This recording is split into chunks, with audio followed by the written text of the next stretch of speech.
Welcome to online educational platform उड़ान।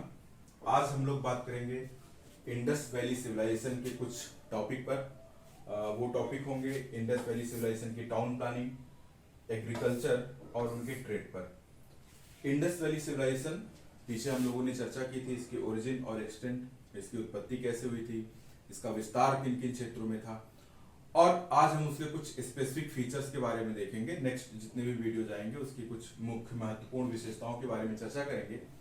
तो अगर हम देखें तो इंडस वैली सिविलाइजेशन की जो सबसे महत्वपूर्ण विशेषता है वो है इंडस वैली सिविलाइजेशन की टाउन प्लानिंग। अगर सारी चीजों को छोड़ भी दिया जाए तो केवल अपने टाउन प्लानिंग के लिए इंडस वैली सिविलाइजेशन पूरे विश्व में प्रसिद्ध है। इस तरह की नगर निर्माण पद्धति आपको न तो समकालीन किसी सभ्यता में दिखाई देती है, और काफी हद तक कुछ अगर प्लांट सिटीज को छोड़ दिया जाए तो आज भी आपको इस तरह की टाउन प्लानिंग नहीं दिखाई देती है जिस तरह से इंडस वैली सिविलाइजेशन के लोगों ने अपनी टाउन प्लानिंग की थी। और इनकी टाउन प्लानिंग लगभग 500 सालों तक, इसका मतलब है कि मैच्योर फेज जो आपको दिखाई दिया था इंडस वैली सिविलाइजेशन के ओरिजिन में हम लोगों ने देखा था, लगभग 2600 से लेके 1900 ईस्वी पूर्व तक ये टाउन प्लानिंग एक जैसी स्टेबल रही। अर्थात नगर निर्माण की पद्धति में आपको बहुत अधिक परिवर्तन नहीं दिखाई देते हैं, एक निश्चित पैटर्न दिखाई देता है जो कि ये बताता है कि इंडस वैली सिविलाइजेशन की जो टाउन प्लानिंग थी वो विधिवत स्ट्रक्चर एक्टिविटी थी, अर्थात संरचनात्मक गतिविधि थी जो वहां के निवासियों ने एक लंबे विकास के परिणाम स्वरूप उसको डेवलप किया था। तो हम लोग देखते हैं कि इंडस वैली सिविलाइजेशन की टाउन प्लानिंग की जो अन्य विशेषताएं थी वो विशेषताएं क्या हैं। सबसे इंपॉर्टेंट चीज, इंडस वैली सिविलाइजेशन की जो टाउन प्लानिंग थी वो एक ग्रिड पैटर्न पे थी। चेस बोर्ड का आकार जो नगरों का होता था, जिस तरह से चेस बोर्ड का आकार है वैसे इंडस वैली सिविलाइजेशन के सिटीज का, नगरों का जो आकार था, उनकी जो संरचना बनाई गई थी वो ऐसी ही बनाई गई थी। जो प्रमुख नगर जैसे मोहनजोदड़ो और हड़प्पा, वो दोनों ट्विन सिटीज कहलाते हैं, दो राजधानियां कहलाते हैं, क्योंकि उनका स्ट्रक्चर काफी कुछ एक जैसा दिखाई देता है। आपको जो है डिफेंस वॉल भी मिलती है इंडस वैली सिविलाइजेशन में। मकान जो है पक्के मकान बने हैं, सीढ़ियों के साथ बने हैं। तो सबसे पहले हम लोग ये देखते हैं कि इंडस वैली सिविलाइजेशन में, आप इमेजिन कीजिए आप इंडस वैली सिविलाइजेशन के किसी नगर की तरफ जा रहे हैं, आप नगर के बाहर हैं, तो सबसे पहले आपको क्या दिखाई देगा? तो सबसे पहला जो आपको दिखाई देगा, जो तरीका दिखाई देगा किस तरह से नगरों का निर्माण करते हैं, वो चीज आपको दिखाई देगी कि इंडस वैली सिविलाइजेशन के लोग अपने नगरों का निर्माण दो भागों में क्या करते थे। तो इंडस वैली सिविलाइजेशन में क्या आपको दिखाई देगा, उनके जो भी नगर आपको दिखाई देंगे वो क्या दिखाई देंगे, दो भागों में आपको दिखाई देंगे। अब देखिए, आप किसी भी नगर में अगर आप एंट्री करेंगे, इंडस वैली सिविलाइजेशन के आप किसी नगर में एंट्री करेंगे तो सबसे पहले आपको क्या दिखाई देगा, एक टीला दिखाई देगा। वो ईस्टर्न एरिया में होगा, एक प्लेस ईस्टर्न एरिया का होगा और एक प्लेस वेस्टर्न एरिया का होगा। तो जो ईस्टर्न एरिया होगा वो लोअर सिटी उसको कहा जाता है, वो चबूतरे पे नहीं बना है। और जो वेस्टर्न एरिया होगा, जो पश्चिमी क्षेत्र होगा, वो एक प्लेटफॉर्म पर बना हुआ है। तो सबसे पहले आपको विशेषता क्या दिखाई दे रही है इंडस वैली सिविलाइजेशन में? पहली विशेषता आपको दिखाई दे रही है कि नगर जो है वो दो भागों में विभाजित है। विभाजन किस तरह से है? पूर्वी क्षेत्र और पश्चिमी क्षेत्र में नगरों का विभाजन है। ये ईस्टर्न एरिया हो गया और ये वेस्टर्न एरिया होगा। तो कोई भी नगर क्या है, दो भागों में विभाजित है। दूसरी विशेषता आपको क्या दिखाई देगी? अब देखिए, जो नगर दो भागों में विभाजित है, ये जो है ईस्टर्न एरिया है, ये लोअर टाउन है। लोअर टाउन सामान्य नगर, यहाँ पे सामान्य लोग निवास करते थे। और जो वेस्टर्न एरिया है ये बना हुआ प्लेटफॉर्म पर। प्लेटफॉर्म पर बनने की वजह से और इसके अंदर की जो एक्टिविटीज हैं, इसके अंदर जिस तरह से भवन बने हुए हैं वो क्या है, वो कम्युनिटी भवन है, ज्यादातर ऐसे सामुदायिक भवन है। ऐसा प्रतीत होता है कि यहाँ पे कुछ सामूहिक और सामुदायिक गतिविधियां हुआ करती थी। इन नगरों का, इन जो नगर में स्ट्रक्चर बने हैं वो इस तरह से प्रतीत होते हैं। तो इसका मतलब है कि दोनों नगरों की अपनी एक अलग विशेषता थी, मतलब नगर के दो हिस्सों की अपनी एक अलग विशेषता थी। ईस्टर्न एरिया का जो हिस्सा था वो सामान्य लोगों के रहने के लिए था, और जो वेस्टर्न एरिया जिसको अब सिटिडल या एक्रोपोलिस कहते हैं हम लोग, वो क्या था, वो सामुदायिक महत्व के भवन आपको दिखाई देते हैं।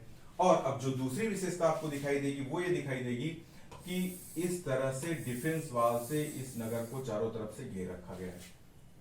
तो इंडस वैली सिविलाइजेशन में ये नगरों का विभाजन आपको ज्यादातर नगरों में दिखाई देगा।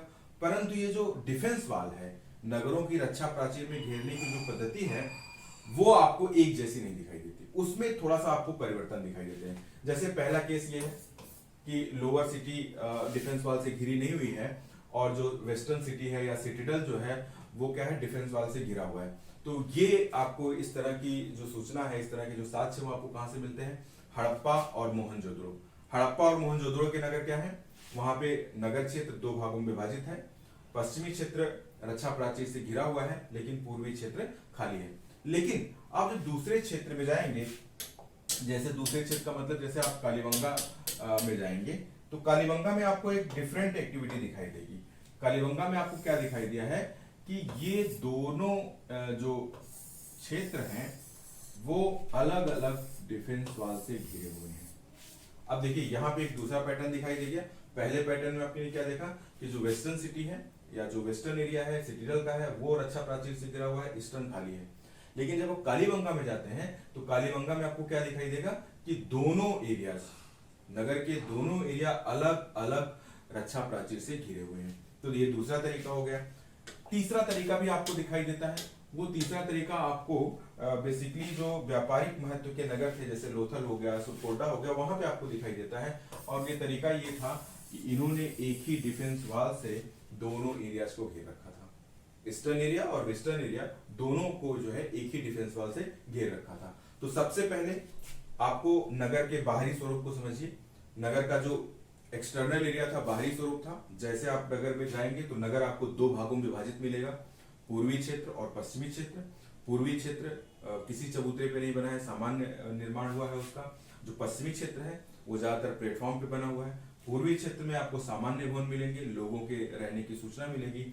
और जो पश्चिमी क्षेत्र आपको मिलेगा वहां पे आपको सामुदायिक भवन, बड़े महत्वपूर्ण भवन जो सामूहिक हितों के लिए होंगे वो आपको दिखाई पड़ेंगे। फिर डिफेंस वाल से घिरे हुए हैं ये नगर, लेकिन तरीके अलग अलग, अलग अलग एरिया में रीजनल डिफरेंस आपको दिखाई देगा। आपको मोहनजोदड़ो हड़प्पा में दिखाई देगा कि केवल वेस्टर्न एरिया घिरा हुआ है। आपको कालीबंगा में दिखाई देगा कि नगर क्षेत्र और एक्रोपोलिस वो अलग अलग घिरा हुआ है। और जब आप लोथल और सुरकोटा जैसे नगर में जाएंगे तो आपको ये दिखाई देगा कि दोनों नगर वो एक ही डिफेंस वाल से घिरे हुए हैं। ये हम लोग बात कर रहे थे इंडस वैली सिविलाइजेशन का जो बाहर का हिस्सा था, अर्थात नगरों के जो बाहर का हिस्सा था उसमें आपको दिखाई दे रहा था। जब आप नगरों के आंतरिक हिस्सों में जाएंगे तो आपको बड़ी कुछ इंपॉर्टेंट स्ट्रक्चर जो बने हुए हैं मकान वो दिखाई देंगे कि वो विधिवत एक प्लान के तहत बनाए गए हैं। जैसे वहाँ का ड्रेनेज सिस्टम बड़ा ही इम्प्रेसिव था। ड्रेनेज सिस्टम बहुत ही इम्प्रेसिव था। उन्होंने हाइजीन का विधिवत ध्यान रखा था। आपको आंगन मिलेंगे, हर घर में आपको बेसिकली एक बाथरूम दिखाई देगा। बाथरूम भी इन्होंने दो तरह से बनाए हैं, एक डायरेक्ट जो नालियों में ड्रेनेज वाटर डाल दिया करते थे, दूसरा इन्होंने सोक पिट्स बनाए, सोखता गड्ढे बनाए हैं। कुछ एरियाज में कुएं भी मिलते हैं, एरिया में घरों के साथ में मिलते हैं। और लोथल और जो धौलावीरा का नगर था वो बड़े इंपॉर्टेंट थे, उनके स्ट्रक्चर हम लोग नेक्स्ट देखते हैं कि लोथल और धौलावीरा के स्ट्रक्चर क्या थे। सबसे जो महत्वपूर्ण चीज हम लोग चर्चा कर रहे थे कि जब आप किसी नगर के अंदर एंट्री करेंगे, अभी तक हम लोगों ने बात की थी कि हम नगर के बाहर हैं तो हमें किस तरह से स्ट्रक्चर दिखाई दे रहा है। अगर हम नगर के अंदर एंट्री करते हैं तो क्या स्ट्रक्चर हमें दिखाई देगा। मान लीजिए इंडस वैली सिविलाइजेशन के किसी भी नगर के लोअर टाउन में जब आप एंट्री करेंगे तो आपको एक स्ट्रक्चर दिखाई देगा। सबसे पहले आपको बताया कि ग्रिड पैटर्न पर बना है चेस बोर्ड की तरह। तो ये चेस बोर्ड आप मान लीजिए कि पूरा का पूरा नगर है। अब यहाँ पे एक विशेषता दिखाई देगी कि ये नगर चौड़ी सड़कों द्वारा चौकोर विभाजित है। अर्थात ये नगर जो है कुछ एक दूसरे को संपूर्ण पर काटती हुई चौड़ी सड़कों के माध्यम से चार भागों में बेसिकली आपको विभाजित होता दिखाई दे रहा है। अभी देखिए कि एक दूसरे को संपूर्ण पर ये सड़कें काट रही थी। ये क्या है, उनके राजमार्ग हैं। मेन जो सड़कें हैं उनकी वो इस तरह से आपको नगर को चार बराबर भागों में विभाजित करती हुई दिखाई देंगी। अब जो दूसरी गतिविधि है, अब उन्होंने क्या बनाया, उन्होंने अपने जो घर बनाए हैं, भवन बनाए हैं, वो इन मुख्य सड़कों पर नहीं बनाए हैं। वो कहां बनाए उन्होंने, वो इन मुख्य सड़कों से लगी हुई उप सड़कों पर बनाए। अब देखिए ये मुख्य सड़क है, यहां से उप सड़कें निकल गई। अब ये इनको घरों के स्ट्रक्चर है। अब इनके जो घरों के स्ट्रक्चर हैं, 3 कमरे के भवन भी है, 5 कमरे के भवन भी है, कुछ 2 मंजिले भवन भी आपको दिखाई देते, क्योंकि कुछ सीढ़ियां हमें दिखाई देती हैं जिससे ऐसा प्रतीत होता है कि 2 मंजिले भवन भी रहेंगे। लेकिन जो सबसे इंपॉर्टेंट चीज थी कि घर किस तरह से बनेंगे, उसमें क्या दिखाई दे रहा है, उसमें एक प्रत्येक घर में एक बाथरूम आपको किसी सेक्शन में जरूर दिखाई देगा, और वो इस उप सड़क से लगी हुई नाली से जुड़ा होता है। अर्थात इन्होंने उप सड़कों के दोनों तरफ नालियां बनाई थी, और जो घरों का जो ड्रेनेज वाटर था, जो गंदा पानी था, उसको निकालने के लिए उन्होंने प्रबंध कर रखे थे। तो एक क्या था कि डायरेक्ट जो है ड्रेनेज वाटर नालियों में मिला देना, और दूसरी व्यवस्था क्या थी कि उन्होंने सोक पिट्स बना रखे थे। सोक पिट का मतलब है कि इस तरह से बड़े आकार के घड़े हैं, और एक घड़े के नीचे छेद कर दिया, फिर उसके नीचे दूसरा घड़ा लगा दिया और छेद कर दिया, और इस तरह से गड्ढे बना दिए, और पानी क्या हुआ, लास्ट में जो है पानी रिस के जमीन के अंदर जाता हुआ दिखाई देता है। और ये जो नालियां थी, ये मुख्य सड़कों से लगी हुई नालियों से जुड़ी थी, और जो शहर का पूरा पानी बाहर लेके जा रहा है। देखिए किस तरह की ड्रेनेज सिस्टम है यहाँ पे। और ये नालियां पक्की नालियां होती थी, बिटमिन का लेप लगा हुआ है। इस नालियों में सोक पिट्स हुआ करते थे। यहाँ पे ये हमें साक्ष्य मिले हैं कि नालियों से मिट्टी निकाल के, या जब नालियां चौक हो जाती थी, उसको सफाई करने के भी साक्ष्य आपको यहाँ से दिखाई दिए। तो उन्होंने सड़क घर कहाँ बनाए हैं, उप सड़कों पे बनाए हैं। नालियां हैं, नालियां, छोटी नालियां बड़ी नालियों से डायरेक्ट कनेक्ट है, और वो शहर का संपूर्ण जो वाटर है, जो गंदा जल है, वो शहर के बाहर ले जाए। और इसी तरह से उप सड़कों पर बने हुए आपको भवन दिखाई देंगे। कोई भी भवन आपको मुख्य सड़क पर बना हुआ नहीं दिखाई देगा। और इन सड़कों पे आपको बैलगाड़ियों के चलने के साक्ष्य मिले हैं। इसका मतलब है कि ये क्या था, पूरे यातायात का प्रबंधन के लिए, शहर के पूरे यातायात को ये सड़कें जो है इसी से संचालित होता था। यहाँ पे आपको इन नगरों के किनारे आपको कुछ प्लेटफॉर्म भी मिले हैं। इसका मतलब है कि जो साप्ताहिक बाजारें हो सकती हैं या रेगुलर जो मार्केट हो सकते हैं, वो इन्हीं सड़कों के दोनों किनारों पे लगते थे, क्योंकि यहाँ पे ऐसे भी साक्ष्य मिले हैं कि पशुओं को बांधा जाता था। तो एक पूरा का पूरा देखिए, एक नगर किस तरह से उन्होंने स्ट्रक्चर करके बनाया हुआ है, ये आपको दिखाई देगा। ज्यादातर इंडस वैली सिविलाइजेशन के जो नगर हैं, वो आपको इसी स्ट्रक्चर पे बने हुए दिखाई देंगे। दूसरी महत्वपूर्ण चीज कि जब नगरों का एक्सटेंशन करना है तो क्या होगा, किसी और पैटर्न को फॉलो नहीं करेंगे, बल्कि नगर का एक्सटेंशन होगा तो इसी आधार पे होगा। भले आकृति बदल जाए, लेकिन सड़कें एक्सटेंड होती रहेंगी, मुख्य सड़कें एक्सटेंड होती रहेंगी, और उन्हीं सड़कों से लगी हुई छोटी सड़कें भी इसी तरह से एक्सटेंड होती रहेंगी। तो विधिवत एक ग्रिड पैटर्न पे चेस बोर्ड की तरह ये इंडस वैली सिविलाइजेशन के नगर आपको दिखाई देंगे। अब ये देखिए कि कुछ उदाहरण नगरों के, जैसे ये नगर जो है मोहनजोदड़ो का नगर है, और आप मोहनजोदड़ो का ये सिटिडल एरिया है, एक्रोपोलिस एरिया है, जिसको आप दुर्ग टीला कहते हैं। अब देखिए इस दुर्ग टीला में जितने भी चीजें बनी हुई हैं, सारी की सारी चीजें क्या है, सार्वजनिक महत्व के भवन है, इंपॉर्टेंस उनका है। ये एरिया आपको डिफेंस वॉल का एरिया दिखाई दे रहा है, ये डिफेंस वॉल का एरिया है जो नगर को चारों तरफ से घेर रखा है। अब आप इसमें देखिए, ये आपको पिलर ढाल दिखाई दे रहा है। ये क्या है, पिलर ढाल, खंभों वाला भवन है। इसमें जो है 4 पंक्तियों में जो है 5-5 खंभों का एक आपको हाल दिखाई देगा, बड़ा हाल दिखाई देगा। ग्रेट बाथ एक बड़ी इंपॉर्टेंट संरचना है, जिसको आप यहाँ पे देख सकते हैं। बृहद स्नानागार, जिसको इंडस वैली सिविलाइजेशन कह सकते हैं। देखिए इसमें 2 तरह से आने के लिए यहाँ पे सीढ़ियाँ बनी हुई हैं। यहाँ पे ये आपको नाली दिखाई दे रही है, जो इसके पानी को लगातार बदलाव इसमें होता रहेगा। ये देख रहे हैं, दोनों तरफ से आपको नालियाँ दिखाई दे रही हैं। साथ ही में आप ये एरिया देखिए, ये जो दीवारें का अवशेष है, ये छोटे छोटे कमरे थे, दोनों तरफ आपको दिखाई दे रहे हैं। इसका मतलब है कि इस जो ग्रेट बाथ है, इसका भी कोई अनुष्ठानिक महत्व था, कोई रिचुअल यहाँ पे संपादित हुआ करता था, अन्यथा इस तरह के स्ट्रक्चर बनाने की आवश्यकता नहीं रहेगी। यहाँ पे एक कॉलेज हॉल भी मिला है, असेंबली भवन इसको बोलते हैं, काफी बड़ा सा लंबा सा हॉल है। ग्रेनरी मिली है, अनाज को रखे जाने की सूचना आपको प्राप्त होती है। ये देखिए ग्रेनरी यहाँ पे मिली है, अनाज को रखे जाने की सूचना प्राप्त होती है। और ये स्तूप है जो परवर्ती काल के, कनिष्क काल का स्तूप आपको दिखाई देता है। तो सारे के सारे आप नगर देखिए, इस नगर में आप देखिए सारे के सारे जो स्ट्रक्चर हैं, सारे के सारे जो बनाए गए हैं, जो चीजें यहाँ पे, वो क्या दिखाई दे रही हैं कि सामुदायिक महत्व की चीजें आपको यहाँ से प्राप्त होती है। अब देखिए जैसा कि हम लोगों ने अभी बात की कि ग्रेनरी बनी है, अनाज रखने के छोटे छोटे कॉटेज बने। अब आप देखिए ये अनाज रखने के छोटे छोटे कॉटेज इन्होंने बना रखे हैं। ये क्या है, अन्नागार है। यहाँ पे ये जो बाहर से सप्लाई होती थी, जो अनाज को लाते थे गाँव से, वो उसको क्या करते थे, यहाँ पे स्टोर किया करते थे। इसका व्यापार वाणिज्य भी होता था, और आवश्यकता पड़ने पे चूंकि नगर जो है वो स्वयं अनाज उत्पादन नहीं कर रहे हैं, तो इसलिए आवश्यकता पड़ने पर संभवतः उसका वितरण भी होता रहा होगा। अब आप ये देखिए कि जिसको हम लोगों ने कहा कि पिलर ढाल है, ये पिलर आपको यहाँ पे ये दिखाई दे रहे हैं, ये कई पंक्तियों में आपको ये पिलर दिखाई दे रहे हैं। तो ये क्या था, एक ऐसा भवन था, ऐसा संभवतः है कि असेंबली वगैरह लगती होगी, व्यापारियों का हो सकता है या पुरोहितों का हो सकता है, तो एक सार्वजनिक महत्व का भवन आपको दिखाई देगा। ये चबूतरे मिले हैं, टीले मिले हैं, यहाँ पे क्या होता था, अनाज की सफाई होती थी। इसके भी साक्ष्य आपको इंडस वैली सिविलाइजेशन से प्राप्त हुए हैं कि अनाज को बाहर से लाया, ग्रेनरी में रखा, फिर उसके अनाज की सफाई की। तो ये सारे के सारे जो स्ट्रक्चर इस तरह से दिखाई देंगे, सब आपको कहाँ दिखाई देंगे, एक्रोपोलिस या सिटडल एरिया में दिखाई देंगे, जिसको आप लोग कहते हैं कि दुर्ग टीला, जो पश्चिमी क्षेत्र में नगरों के हुआ करता था। ऐसा नहीं है कि सारे नगर सभी क्षेत्रों के नगर एक जैसे थे। अब आप ये देखिए, ये एक बड़ा इंपॉर्टेंट प्लेस है इंडस वैली सिविलाइजेशन का। यहाँ पे आपको नगर के 3 भाग दिखाई देते हैं। अभी तक आपने 2 पार्ट पढ़ा था कि एक ईस्टर्न है, एक वेस्टर्न है। यहाँ पे आपको नगर के 3 भाग दिखाई देंगे, लोअर टाउन, मिडिल टाउन और कैसल का एरिया। तो यहाँ पे क्या है, 3 है, और ये जो है इसकी डिफेंस वॉल है, जो चारों तरफ से आपको दिखाई दे रही है, डिफेंस वॉल है। और ये जो है कैसल का एरिया है, अर्थात जो महत्वपूर्ण सबसे यहाँ से प्राप्त हुआ दुर्ग टीला। ये एक बड़ी इंपॉर्टेंट चीज है, जिसकी जो है जाने का रास्ता कैसल से था। इसको हम लोग स्टेडियम कहते हैं, सेरेमोनियल ग्राउंड कहते हैं। ये काफी बड़ा एक चौड़ा इलाका है, संभवतः यहाँ पे कुछ क्रीड़ा वगैरह होती रहेगी या किसी तरह की असेंबली वगैरह होती रहेगी। और ये नगर जो है 2 पार्ट में डिवाइडेड है, लोअर टाउन और मिड टाउन। इसका मतलब है कि कुछ रीजनल वेरिएशन भी आपको इन तरह के नगरों में दिखाई देंगे, इंडस वैली सिविलाइजेशन के नगरों में। अब आप देखिए, इसके बाद धौलावीरा के इंटरनल स्ट्रक्चर पे हम लोग जाते हैं।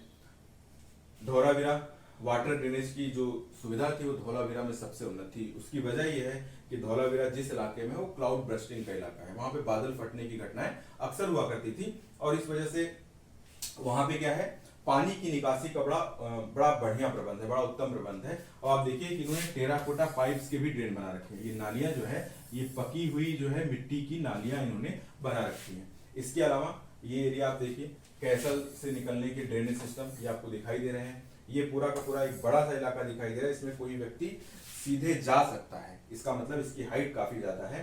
तो ये जो है आपको इतनी बड़ी बड़ी नालियां इन लोगों ने बनाई थी। जिस चीज की बात हम लोग कर रहे थे, सेरेमोनियल ग्राउंड, ये ग्राउंड आप देखिए, ये क्रीड़ा स्थल है या जिसको स्टेडियम कहते हैं। तो अगर प्रश्न आता है कि स्टेडियम कहाँ से मिला है, तो उसका उत्तर होगा धौलावीरा से। धौलावीरा से आपको मेनहोल्स भी मिले हैं, और धौलावीरा से आपको कुएं भी बहुत अधिक मात्रा में मिले हैं, वाटर रिजर्वायर भी मिले हैं। उसकी वजह यह है कि धौलावीरा में जो पानी बरसता था वो जल्दी ही गायब हो जाता था, क्योंकि यहाँ पे ये कच्छ के रण में है, समुद्र के पास है, तो पानी की समस्या हो सकती थी। इसीलिए उन्होंने वाटर रिजर्वायर बना रखे थे, पानी को प्रबंध करने का वाटर सेट प्रोग्राम जैसा प्रतीत होता है। धौलावीरा में वो आपको चीजें दिखाई देंगी। कई वाटर रिजर्वायर मिले हैं, सिटीडल के अंदर भी मिला है, अर्थात दुर्ग के अंदर भी मिला है, लोअर टाउन, मिडिल टाउन के पास भी मिला है। तो इसका मतलब है कि वाटर प्रबंधन धौलावीरा का सबसे उन्नत आपको दिखाई देगा इंडस वैली सिविलाइजेशन के नगरों में। ये देखिए, ये ड्रेनेज की पिक्चर, जिस ड्रेनेज की हम लोग बात करते हैं, ये ड्रेनेज देखिए कितनी चौड़ी ड्रेनेज है। तो इतना पानी निकलने का मतलब है कि वहां पे अचानक से वर्षा बहुत ज्यादा होती रही होगी, इस वजह से इन्होंने कर रखा था इस तरह की व्यवस्था।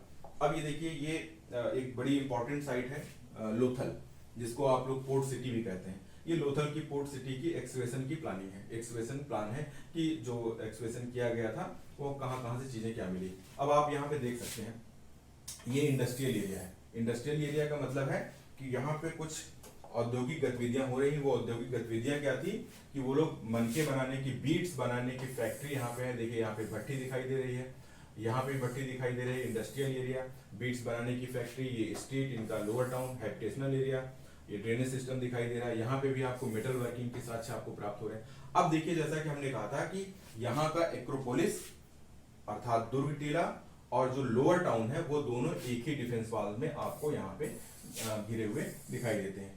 यहाँ से इन्होंने एक जो नदी आ रही है, इस नदी से एक ट्रिब्यूटरी निकाल रखी थी। वो किस लिए निकाल रखी थी? इस एरिया के लिए निकाल रखी थी, क्योंकि ये इनका क्या है, डार्क यार्ड है, गोदीवाड़ा है। और इसी गोदीवाड़ा के माध्यम से ये लोग व्यापार वाणिज्य किया करते थे, अर्थात यहाँ पे नाव आती थी। ये वेयर हाउस है, यहाँ पे क्या है कि सामान को रखने की। अब इसका एक आप प्लान देखिए कि एक्सकवेशन के बाद एक तैयार किया गया मॉडल कि धौलावीरा का शहर कैसा रहा होगा। वो आप देखिए यहाँ पे कि धौलावीरा शहर में वाटर की सप्लाई हो रही है, इस डॉकयार्ड के माध्यम से इस गोदीवाड़ा में नावें आ रही हैं, सामान निकल के इस एरिया में रखा जा रहा है। ये जो एरिया है ये बड़ा इंपॉर्टेंट एरिया है। इस एरिया से आपको 60 प्लस डिफरेंट टाइप की सील्स मिली हैं। इसका मतलब है कि जो सामान की सप्लाई विदेशों में हो रही है या इंटरनल ट्रेड हो रहा है, तो व्यापारी अपने क्या कर रहे हैं, उनके अलग अलग एरियाज हैं, उनके अलग अलग वो क्या करते हैं, अपनी पहचान चिन्ह के ठप्पे लगा रहे हैं यहाँ पे। तो इसका मतलब ये है कि एक ये इंडस्ट्रियल एरिया, और ये एरिया देखिए यहाँ पे हैबिटेशनल एरिया आपको दिखाई दे रहा है, मन के बनाने के कारखाने लगे हुए हैं।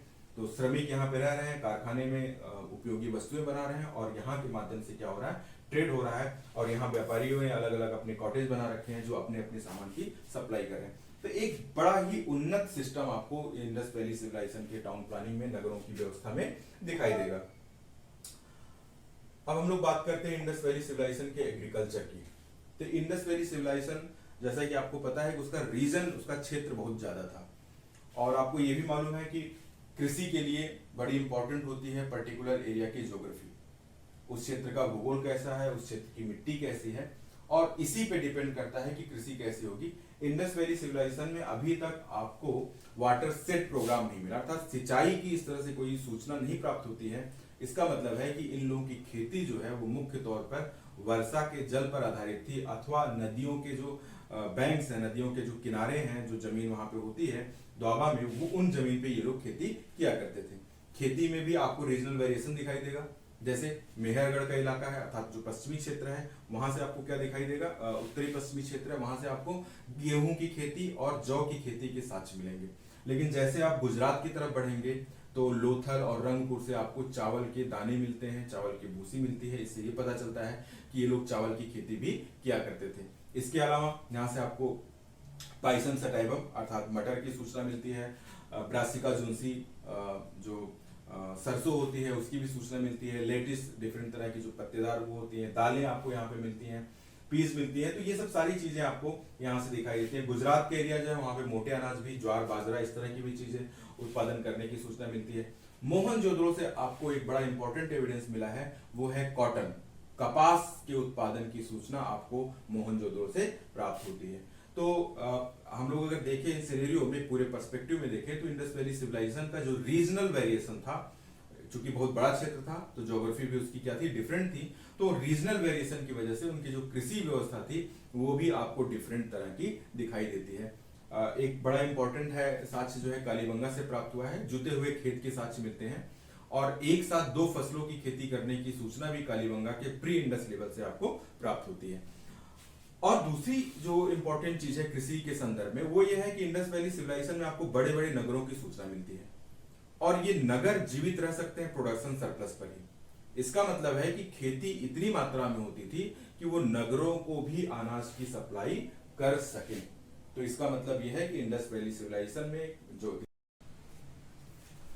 इंडस वैली सिविलाइजेशन के जो बड़े बड़े नगर थे उन नगरों में जैसे मोहनजोदड़ो, हापा, वहां से आपको ग्रेनरी के साक्ष्य मिले हैं, अन्नागार के साक्ष्य मिले हैं, साथ ही साथ अनाज को साफ करने के चबूतरे भी प्राप्त हुए हैं।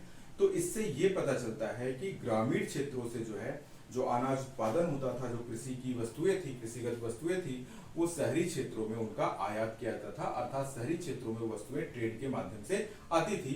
तो ये भी एविडेंस एक महत्वपूर्ण है कि इंडस वैली सिविलाइजेशन में कृषि की व्यवस्था बिल्कुल स्टेबल हो चुकी थी, अर्थात कृषि पर्याप्त मात्रा में हुआ करती थी। अब हम लोग बात करते हैं इंडस वैली सिविलाइजेशन के इकोनॉमिकल पर्सपेक्टिव पे। तो इकोनॉमी में जो सबसे इंपॉर्टेंट चीज है, इंडस वैली सिविलाइजेशन की इकोनॉमी वो ट्रेड पर आधारित थी, व्यापार और वाणिज्य पर आधारित थी, और खासकर फॉरेन ट्रेड जो है बड़ा ही एक इम्पॉर्टेंट सोर्स था इनकी इकोनॉमिकल एक्टिविटीज का। आपको तत्कालीन अन्य सभ्यताओं से, जैसे मेसोपोटामिया की सभ्यता है, सिंधु सभ्यता के लोगों से व्यापारिक आदान प्रदान की सूचना मिलती है, वहां की वस्तुएं यहाँ से प्राप्त होती हैं, यहाँ की सील्स, उस क्षेत्रों की सील, उर, लगस, इस तरह के नगरों की जो सील्स थी वो आपको इंडस वैली सिविलाइजेशन में मिलती है। इंडस वैली सिविलाइजेशन के नगरों से उत्पादित वस्तुएं भी आपको वहां से प्राप्त होती हैं। लोथल का गोदीवाड़ा, सुरकोटा से प्राप्त साक्ष्य, और लोथल से प्राप्त एक सील जिसपे जो है जलयान का चित्र बना हुआ है। तो ये सारे साक्ष्य बताते हैं कि इंडस वैली सिविलाइजेशन में ट्रेड जो है वो काफी स्टेबल था। ट्रेड इंटरनल हुआ करता था और एक्सटर्नल भी हुआ करता था। एक्सटर्नल ट्रेड जो था वो जल मार्ग से हुआ करता था, बेसिकली स्थल मार्ग से भी होने की सूचना मिलती है, लेकिन जल मार्ग जो है वो ज्यादा प्रभावी माध्यम था। और साथ ही साथ जो इंटरनल ट्रेड था अर्थात भारत के क्षेत्रों में जो आंतरिक व्यापार था वो भी जल और स्थल मार्ग से हुआ करता था। इसकी सूचना आपको वहां से जो संसाधन है उससे प्राप्त होते हैं, जैसे कि आपको बैलगाड़ियों के टेराकोटास मिलना और हम्प्टेड बुल का मिलना जो भारवाहक बैल होता है। तो इन सब से पता चलता है कि वो जो ट्रेड था वो इंटरनल और एक्सटर्नल दोनों होता था और जल मार्ग से भी होता था और स्थल मार्ग से भी हुआ करता था। अब आप देख सकते हैं कि इस फिगर में आप इंडस वैली सिविलाइजेशन के ट्रेड के पैटर्न को देख सकते हैं, ट्रेड के एरियाज को देख सकते हैं। ये बेसिकली मेन एरिया है इंडस वैली सिविलाइजेशन का। यहाँ पे आप देखिए इन क्षेत्रों से व्यापार किन किन इलाकों में हो रहा है। पहले तो आप इंटरनल ट्रेड भी देखिए और ये इंटरनल ट्रेड अफगानिस्तान के क्षेत्रों में भी दिखाई दे रहा है और यहाँ से ये इधर के क्षेत्रों में भी दिखाई दे रहा है। यहाँ पे देखिए ये इलाका जो है यहाँ से आपको खंबात की खाड़ी और ये इलाका जो दिखाई दे रहा है गल्फ ऑफ ओमान, यहाँ पे आपको कौन कौन से नगर मिलेंगे? यहाँ पे आपको लोथल मिल जाएगा, यहाँ पे मकरान तट पे आपको सुतका गेंडोर मिल जाएगा, सुकोरडा मिल जाएगा। तो ये क्या थे? ये जो इस एरियाज में कोस्टल एरियाज में नगर थे वो व्यापार के एक सेंटर हुआ करते थे, जिसमें सबसे इंपॉर्टेंट क्या था? लोथल के इलाका, जहाँ पे आपने गोदीवाड़ा वगैरह को देखा। अब ये देखिए कि इस क्षेत्र से व्यापार कहाँ पे हो रहा है? मस्कट ओमान के क्षेत्रों में हो रहा है और ओमान के क्षेत्रों में क्या ले जा रहे हैं? ये कॉपर ले आ रहे हैं यहाँ से। ये देखिए इस क्षेत्र में कॉपर। तो अलग अलग ये जो बने हुए हैं यहाँ पे चिन्ह बने हुए हैं, इन चिन्हों के माध्यम से आप समझ सकते हैं कि किस क्षेत्रों में किस तरह का व्यापार किया करते थे इंडस वैली सिविलाइजेशन के लोग। जैसे ये अगेट कार्डेलियन जो बीड्स वाले इलाके थे वो पाकिस्तान के इस रीजन से आ रहे हैं, इस रीजन से आपको दिखाई दे रहे हैं। और कॉपर आपने देखा टीन का एरिया ये अफगानिस्तान से आ रहा है, ये टीन का एरिया आपको अफगानिस्तान से आता हुआ दिखाई दे रहा है। चर्ट का एरिया पाकिस्तान में रोरी हिल है एक इलाका, रोहरी की पहाड़ियाँ, वहाँ पे आपको येलो चर्ट मिलता है। बेलन वैली में आपने ग्रे चर्ट देखा तो वहाँ पे आपको येलो चर्ट मिलता है। तो वो चीजें यहाँ से आपको व्यापार वाणिज्य के माध्यम से दिखाई दे रही हैं। जो तत्कालीन अन्य संस्कृतियाँ थी उनसे भी इनके संपर्क की सूचना मिलती है। अब आप एक पूरे सिनेरियो में देख सकते हैं कि किन किन क्षेत्रों से व्यापार हुआ करता था। एक कौन सा मार्ग था? एक मार्ग था इंडस वैली सिविलाइजेशन में व्यापार का जो कि माध्यम से हुआ करता था इंटरनल ट्रेड के एक्सटर्नल ट्रेड के माध्यम से, जल मार्गों के माध्यम से। और जो दूसरा व्यापार वाणिज्य हुआ करता था वो किस माध्यम से हुआ करता था? वो स्थल मार्ग से हुआ करता था इस इलाके से, और जल मार्ग से इस इलाके से हुआ करता था। अब वो कुछ महत्वपूर्ण वस्तुएं जो इंडस वैली सिविलाइजेशन के लोग ट्रेड के माध्यम से लाते थे, और ये जो है एक्सटर्नल और इंटरनल दोनों है, बाहरी और आंतरिक व्यापार दोनों है। जैसे चांदी और टिन ये वस्तुएं कहाँ से लाया करते थे? ये ईरान और अफगानिस्तान के क्षेत्रों से लाया करते थे। कॉपर के दो एरिया थे आपको, आप जानते हैं कि राजस्थान में फेमस खेतड़ी की खाने हैं, तो वहां से भी कॉपर मिलता है। इंडस वैली सिविलाइजेशन के लोग वहां से भी कॉपर यूज किया करते थे। और ओमान, अभी आपने देखा कि जो रास्ते में एक्सटर्नल ट्रेड के रास्ते में आपको ओमान की खाड़ी पड़ती है, तो ओमान से ये लोग क्या करते थे? कॉपर लाया करते थे। गोल्ड आपको कोलार की खाने सबसे इंपॉर्टेंट है कर्नाटका में, उसके अलावा अफगानिस्तान के क्षेत्र से भी आपको गोल्ड की सूचना मिलती है। ग्लास सीसा जो है ये लोग ईरान और अफगानिस्तान के इलाके से लाया करते थे। चर्ट आपको बताया कि पाकिस्तान का एक इलाका है रोरी हिल का, रोरी पहाड़ियां हैं, वहां पे आपको येलो चर्ट मिलते हैं। और चर्ट के बने उपकरण भी आपको पर्याप्त मात्रा में मिलते हैं, बेसिकली धौलावीरा वगैरह में पर्याप्त मात्रा में मिलते हैं। और इन चर्ट के जो उपकरण थे उनसे इन मनकों में जो ये बीट्स बनाते थे उन मनकों में छेद करने का काम किया जाता था। तो बोरर पर्याप्त संख्या में आपको जो है इन सिंधु घाटी सभ्यता के क्षेत्रों से, कई क्षेत्रों से मिले हैं जिन क्षेत्रों में बेसिकली बीट बनाने के कारखाने थे, मनके थे, वहां पे आपको इस तरह के टूल्स पर्याप्त मात्रा में मिलते हैं। लेपिस लेजुली जिसको आप लोग लाजवर्थ कहते हैं, और नीलम ब्लू सफायर ये भी अफगानिस्तान और कश्मीर के क्षेत्रों से आया करता था। अफगानिस्तान में इनकी पहाड़ियां हैं, इस तरह के प्रेसियस स्टोन की पहाड़ियां हैं, तो वहां से ये लाया करते थे और यहाँ पे अपने यहाँ मैन्युफैक्चर करके मॉडिफाई करके बाहरी क्षेत्रों में व्यापार वाणिज्य के माध्यम से ये भेजा करते थे। कार्नेलियन ये मनके बनाने में आता था, ये भी एक पत्थर है, प्रेसियस पत्थर है। गुजरात के क्षेत्रों से प्राप्त होता है आपको स्टेटियाइट जिसको आप लोग सोप स्टोन कहते हैं। सेलखड़ी जिसको कहते हैं, ये सेलखड़ी कहाँ से आता था? बलूचिस्तान के क्षेत्र से आता था। सेल जो सीपिया थी, कौड़ियाँ थी, शंख थे, इसकी बैंगल्स भी बनती थी, इसकी सेल्स की आपको कई तरह के ऑर्नामेंट भी बनने की सूचना प्राप्त होती है। और लोथल जो है वो एक इसका बड़ा सेंटर था। तो ये लोग कैम्बे की खाड़ी, खंबात की खाड़ी जिसको आप लोग बोलते हैं, वहां से आता था। तो ये एरिया क्या है? गुजरात और सौराष्ट्र का इलाका है।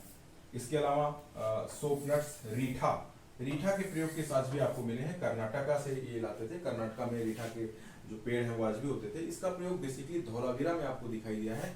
जो रिजर्वायर का पानी था उस पानी को प्यूरिफाई करने के लिए, पानी को स्वच्छ करने के लिए वो रीठा का प्रयोग करते थे। और उसका ट्रेड कहाँ से किया जाता था? कर्नाटका के क्षेत्रों से किया जाता था। इसी तरह से होसनाइट जो है वो गोमेद पत्थर जिसको आप लोग कहते हैं, वो गुजरात से प्राप्त होता था। तो इसमें आप देख सकते हैं कि इंडस वैली सिविलाइजेशन का ट्रेड जो था वो इंटरनल और एक्सटर्नल दोनों क्षेत्रों से होता था। व्यापार वाणिज्य की वस्तुएं आयात करते थे। बेसिकली ये जो वस्तुएं हैं, ज्यादातर वस्तुएं, ये वस्तुएं जो है वो लाते थे और उसको मैन्युफैक्चर करके उसको बाहरी क्षेत्रों में बेचते थे या बाहरी क्षेत्रों में व्यापार वाणिज्य के माध्यम से उसको पहुंचाते थे। तो इंडस वैली सिविलाइजेशन का ट्रेड, उनकी एग्रीकल्चर एक्टिविटी और उनके नगर नियोजन के बारे में हम लोगों ने देखा। और देखा कि किस तरह से आप देखते हैं कि बड़े बड़े नगरों का निर्माण किया। नगरों में रीजनल वेरिएशन भी आपको दिखाई दी, मतलब स्थानिक विशेषताओं के आधार पर भी नगरों का निर्माण आपको दिखाई देता है। ट्रेड इंटरनल एक्सटर्नल दोनों हुआ करता था। जल मार्ग से, स्थल मार्ग से, दोनों तरह से ट्रेड हुआ करता था। बेसिकली ये लोग जल मार्ग को ज़्यादा प्रेफरेंस दिया करते थे, क्योंकि आपको लोथल, मोहनजोदड़ो इत्यादि जो बड़े बड़े नगर हैं वो आपको नदियों के किनारे स्थापित मिले हैं और प्लेटफॉर्म्स भी मिले हैं जिन पे ऐसा प्रतीत होता है कि वस्तुओं को घसीटा गया होगा, अर्थात वस्तुओं को नाव से निकालकर जो है नगर क्षेत्र में लाया गया रहा होगा। तो इससे संबंधित अगर कोई सवाल है तो आप लोग पूछ सकते हैं। और जो सिंधु सभ्यता के जो नेक्स्ट टॉपिक है उसको हम लोग नेक्स्ट वीडियो में देखते हैं। Thank you.